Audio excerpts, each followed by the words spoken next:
we see some differences in some of the teams. And I think, there's this perception that, when a lot of teams show off their amazing facilities. And so I think people go, oh, how, that's why that team's so good. It's like the players aren't in there. They might sit in a spa or they might sit in a sauna, but it's certainly not recovery the way that we would think of recovery. And back to this sort of behaviour change bit, one of my previous PhD students, John Paul Kaya, he was integrated in with the Brisbane Broncos, so he did a lot of sleep work with them, and did this cool study where did monitoring and education on sleep for 2 weeks. And their sleep at the end, they were better. They were getting more sleep and they were doing all the right things. Checked again a month later and they were back to where they started. And this is where I talk about consistent and persistent messaging. And there's a few sort of rules of behaviour change, and one of them is you can't appeal to people's common sense.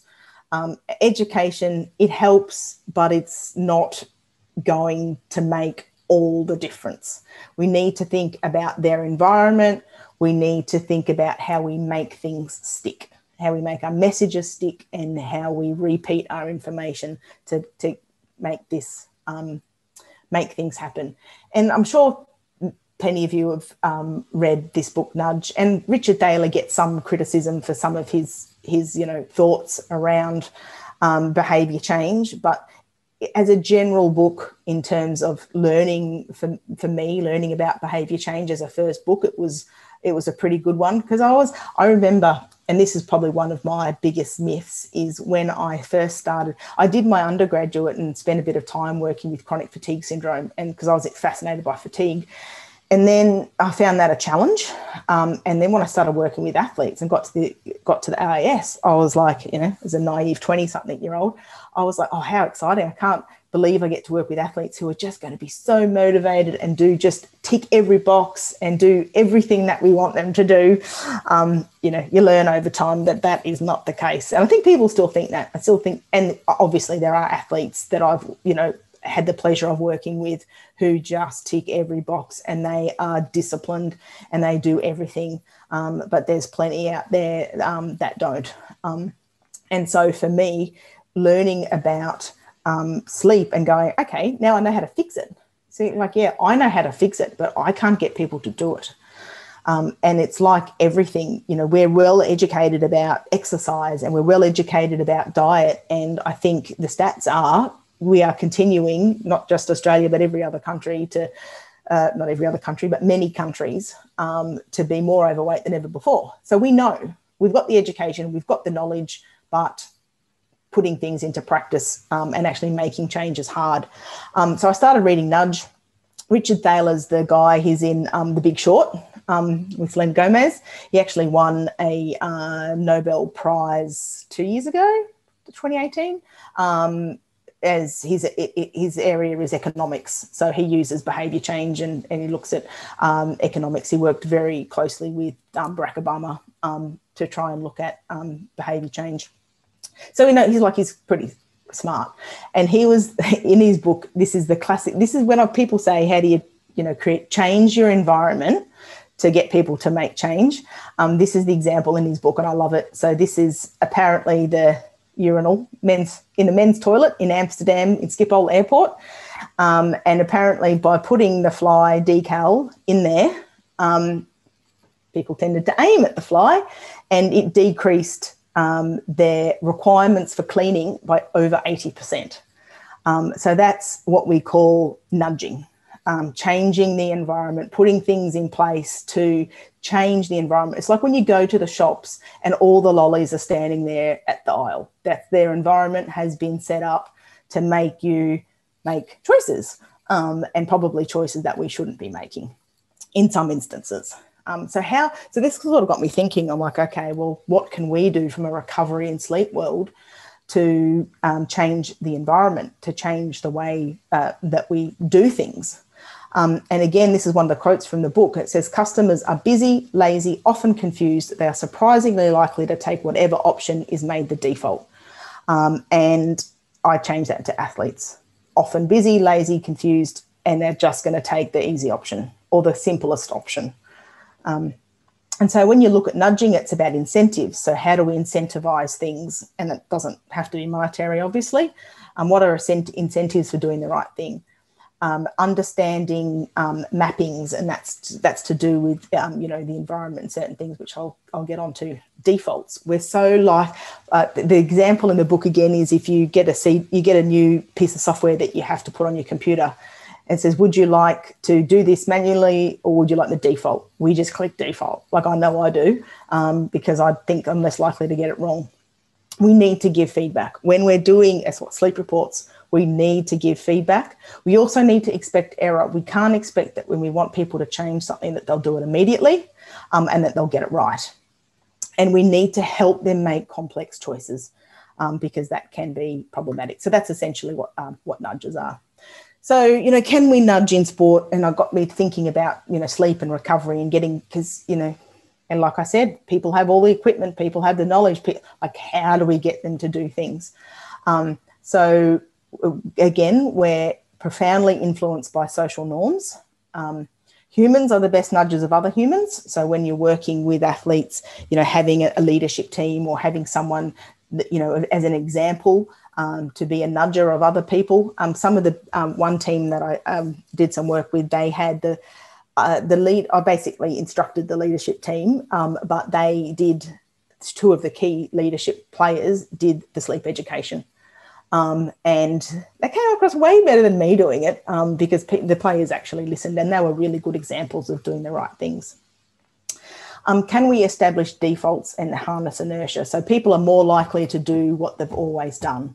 And if there's some good things in there, how do we harness that? And how do we get people to make good their default? What incentives? People don't think about the long-term benefit. They think about the immediate cost. How do we get athletes to think about a 10-year career versus, oh, I get to party and I get to have a good time. I'm going to watch Netflix tonight. And humans are generally loss averse. So, you know, and an example I often use is people are excited to, you know, to make it be selected on a team, but in comparison, they're much less happy when they're not selected. So we're loss averse. We don't want to lose. And so creating competition can be good. So how do we set up our environment? And a really good example that I like around sleep is the bedtime alarm.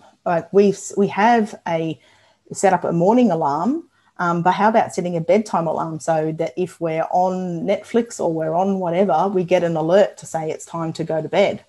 And it also makes you think, okay, if I need to get up at 7 because I'm a swimmer and I want to get 8 hours, I need to be asleep by 11. Not in bed, I need to be asleep by 11. So it helps you do those simple calculations.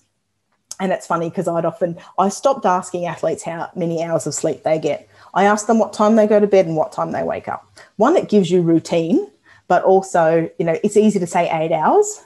It's harder to calculate and go, oh, yeah, I went to bed at 10 and, yeah, I woke up, yeah. Because sometimes if they say they've slept 8 hours and you know they definitely haven't. So bed and wake time, much better than just asking duration. And then how do we educate? What I think is effective is to have simple information in places that cannot be ignored. If you're in the gym, you've got TV screens with a couple of simple dot points on sleep near the stationary bikes. You know, having education in places that people are going to be able to see and not ignore. And the language that we use. So people often say, you know, sleep is really important. And it is, but what about get more sleep? Using the word more, because everyone can get more.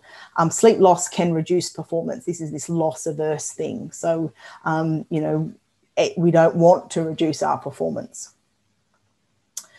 And there's things, you know, behaviour change wheels that you know can be interesting. So priorities. What do the athletes? I talked about that. What is their motivation to be the best that they can be? Is their motivation to win Olympic gold medal? Is the motivation to I just want to be picked on the team and I want the tracksuit? What excuses do you make? Does the athlete make? Oh, you know, I just could not possibly go to bed before 10:30 because I'm just not tired. You fall asleep in 0 minutes. when your head hits the pillow, you could fall asleep, trust me. But they make excuses, and often it's good to ask other people what they see. Learn. So the thing is, we can tell an athlete that they need to, okay, so you need to meditate. Just say that's an example. But can they? Do they know how? Do they, like, that's not good enough on its own. We need to give them the strategies. Okay, here's an app. This is what you do. I need you to do it 20 minutes a day. Ideally do it before sleep. But if you can't, put it in at 2 o'clock in the afternoon. Like, we've got to give them some structure and some guidelines on how to do things. And so there's the thing that one of the little myth busters for me around when I first started working in sleep, I couldn't believe some of the questions I was getting. I wake up 5 times during the night. Is that normal? I nap for, 3 hours starting at 6 o'clock in the afternoon. Is that okay? And things that we think are no-brainers or really straightforward may not be for other people. And so I think it's important that we appreciate that. And for me, it's about advising small changes. If I go to an athlete and say, right, you need to start doing a recovery 5 days a week, or you need to go to bed at least an hour and a half earlier every night, and be like, nah, you've lost them. It's not going to happen. Whereas if you say, tonight, I want you to go to bed 15 minutes early, and for this entire week, 15 minutes early than you normally would. I'm like, yeah, that's achievable. They think, I can do that. And then when they can do it, they feel a sense of success and they're more likely to continue. Acting. So the doing is the hardest bit. So providing feedback, expecting them to make mistakes. And then the thing is, so they're starting to go to bed 15 minutes early. Okay, let's move to the next stage. Let's begin a new challenge. Let's keep improving. And so I think if you take a bit of a strategic sort of look at trying to get, rather than just saying, you need to do this because it's good for you, we need to think about how to move through this process for people to actually do it. And the thing that I always found, my first sort of example was I was trying to do sleep. We're working with the swimmers. We were doing sleep monitoring. We were doing heaps of stuff and couldn't really get any traction, or they were into the monitoring, but only just. And, and then Michael Phelps, he actually, I think he started working with Under Armour, and he had a sleep monitor and a mattress or something, and started coming out saying how important sleep is. And then all of a sudden, swimmers were asking me questions about sleep and, what's this sleep monitor? And can I wear it? And is it different to the one that I've got? And so sometimes you just need that person out there, that person of influence to make some changes.